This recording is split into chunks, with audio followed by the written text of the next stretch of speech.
The first Hermetic principle is mentalism. The all is mind. The universe is mental. The claim is not that thinking hard makes things happen. That is a popular, watered down misreading. The claim is deeper and stranger, that the substrate of reality is not, at bottom, matter. It is something more like consciousness or mind.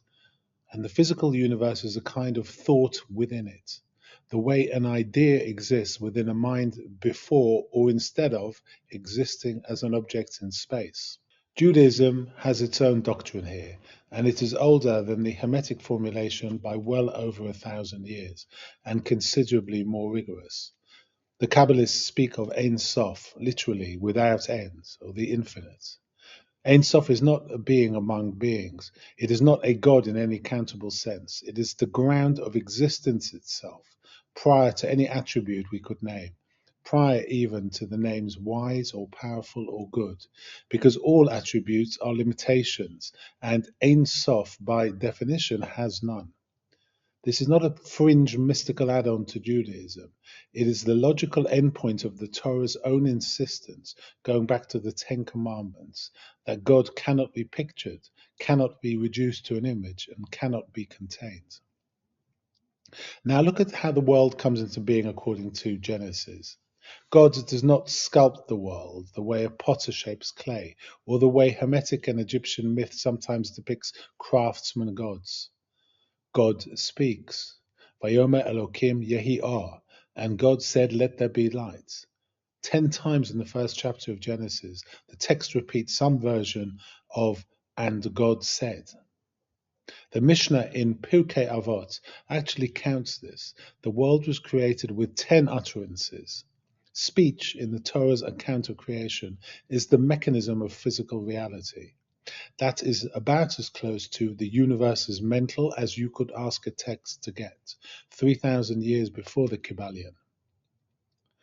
Sefer Yetzirah, or the Book of Formation, a text so old that tradition attributes it to Abraham, and that scholars date at the latest to the early centuries of the Common Era, making it far older than any Hermetic text we actually possess in full, pushes this even further.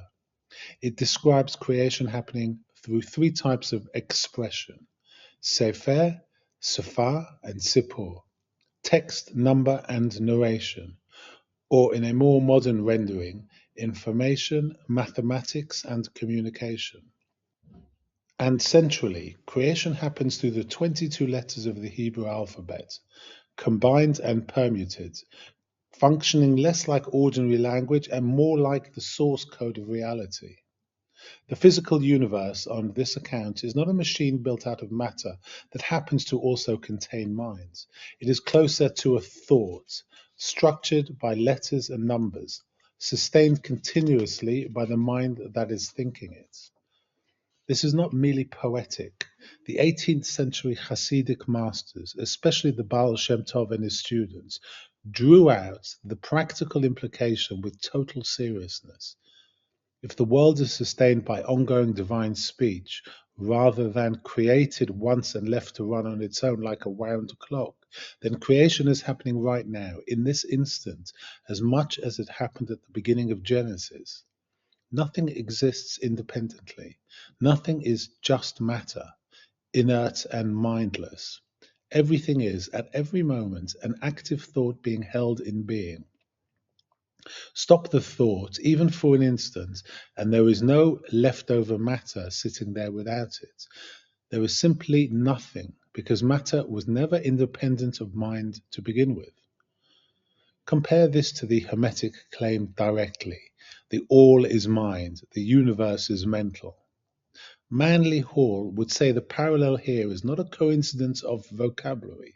It's a description of the same structural insight arrived at from 2 different starting points, Hellenistic Egypt and the schools of the land of Israel and Babylonia, because both were looking honestly at the same question: what is the world actually made of, underneath appearances?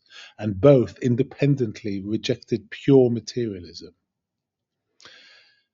There is a difference worth naming precisely, though, because I promised you at the outset that I would not blur distinctions for the sake of tidy comparison.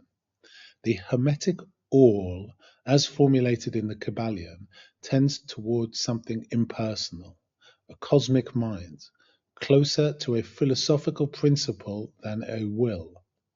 Ein Sof in Jewish thought, while equally beyond human categories, is bound up from the very first verse of Genesis with will, relationship, and speech directed toward the good. And God saw that it was good, repeated 7 times in the first chapter. The Torah's infinite mind is not merely mind, it is a mind that speaks in order to bless, that creates a Sabbath as the crown of the process, that assigns meaning and moral direction to what it has made. Hermetic mentalism gives you a metaphysics. Torah gives you a metaphysics with a moral center already built in. That difference will matter more and more as we go on, especially when we reach cause and effect and the question of providence. For this episode, here is the thought I want to leave with you. If the sages of the Sefer Yetzirah and the author or authors of the Kybalion, separated by more than a millennium and by an ocean of culture, both concluded that reality is closer to language and mind than to inert matter, that is worth taking seriously, whatever your starting point. In the next episode, we're going to deal with the principle of correspondence, as above, so below, and the Kabbalistic doctrine of Adam Kadmon, the primordial human pattern, and what it means that you specifically are described as a miniature universe.